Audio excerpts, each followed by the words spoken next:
podium. He's an international medalist for India. And the younger one right now is a national medalist, still on the work. Thank you so much for inviting me to be part of this. This is an amazing opportunity We need to work for all of us to learn and share together. And what you're saying is so correct, that it's all about cooperation. It's how we cooperate together that's going to make the difference. And what's beautiful about what's been said so far today is that everything has been focused on what's going to help the athlete. What's going to help the child? That's the key element. As long as any of us, administrators, coaches, parents, are focused on, oh, what is this going to do for me? How is this going to give me prestige? How can I enhance my reputation by having this talented individual in my family or in my academy? As long as that's our focus, nothing will work. But if all of us together focus on what's for the benefit of the child, not just the athlete, we have to stop thinking that because you play a sport at whatever level, you're an athlete first, and I forget that you're my child. I forget that you have emotions, that you have challenges, that you have fears. We have to treat them as a whole individual. So when we set our plan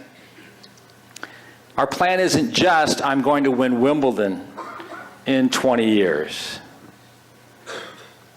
What are the possibilities of that? Minimal. Becoming an Olympian? Minimal. Wonderful to have that dream as a motivation. However, what kind of individual are you being?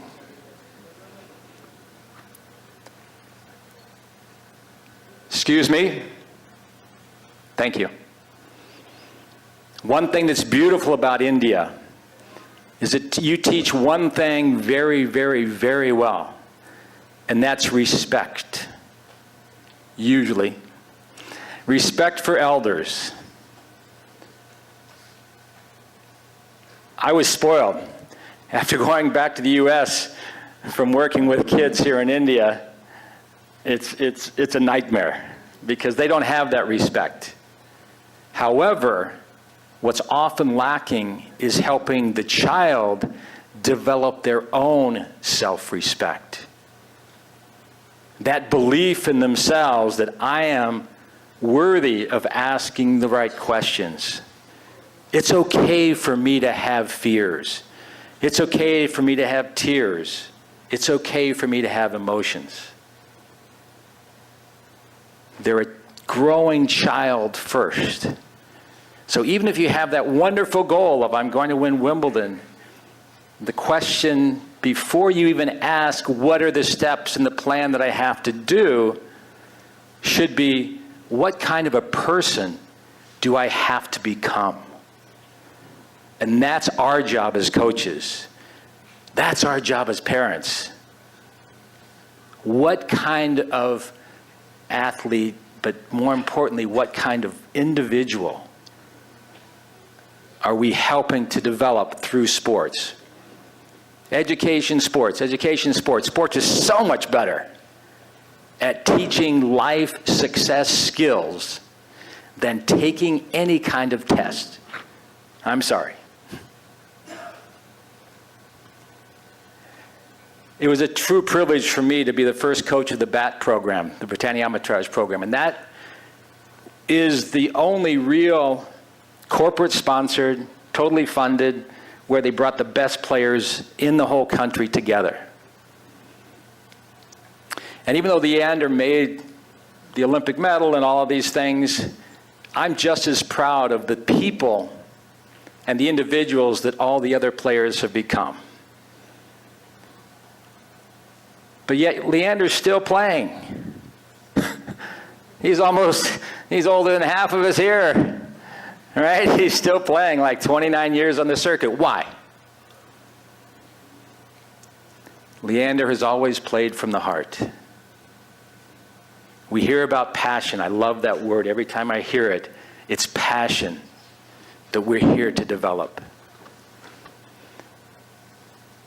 I guarantee it's not the money, because he didn't even make enough last year to even pay his bills, to travel. But in 2005, he invited me to go with him to the Australian Open. And we were sitting in this swimming pool, looking out over the beach and the ocean, and we were talking about his retirement. Ted, sir, should I go in the movies? Ted, sir, should I open an academy? What should I do? 14 years later, he's still on the tennis circuit. Why? Because he's passionate about the sport. He loves every aspect of it. He's not passionate about business.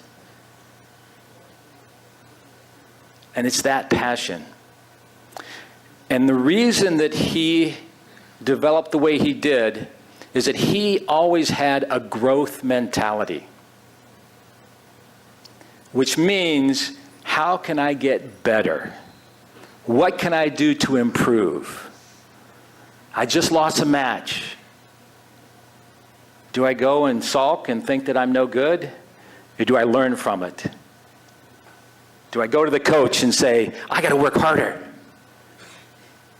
My backhand fell apart. Whatever sport, you look at that competition, what's more important?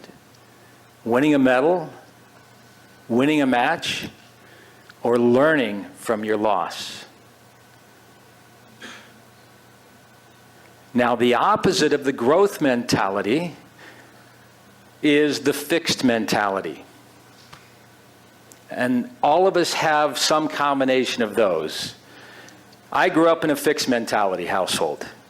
My dad was a school principal. I had to be perfect. If I got a B on my report card, I caught hell. I played basketball. I grew up in Indiana. Basketball is the only thing that counts there. But I had a coach who said, don't shoot if you're not within 15 feet of the basket. Well, I couldn't get a shot off if I was 15 feet inside the basket, so I said, okay, I won't shoot anymore. But I was so proud of my basketball career. I made 3 shots out of 5, 60%. Why? Because I was sitting on the bench all the time, and the only time I got in was when I could make a layup when nobody else was there. Meanwhile, my best friend, who shot 35%, was making 20 points a game and was the varsity star. He wasn't afraid to make a mistake. He shot the ball. I was afraid to make a mistake. When I picked up tennis, it was the same thing. I became the greatest lobber in the world. Why? Because every time I made a mistake, my father on the sideline would do this. I can still hear it. Finally, I said, Dad, would you like for me to win? He said, of course. I'll tell you what, stay away from my matches. I finally had the guts to say it. If you're there, I lose. Years later, he came to visit me in Hawaii, and I was playing a tournament, doubles, and I was up first set, cruising through the second set. He showed up. I lost. Unbelievable, but that's what impact we have as parents and coaches. One thing we say that limits their ability to grow and gets them in that fixed mindset. The fixed mindset says, I'm either smart or I'm dumb. I'm a winner or a loser. I'm talented or I'm not. And it's fixed. The growth mindset says, I'm here to grow. I'm here to learn. Let me make mistakes so I learn from it. Not trying to avoid them. So I want all of us to look at ourselves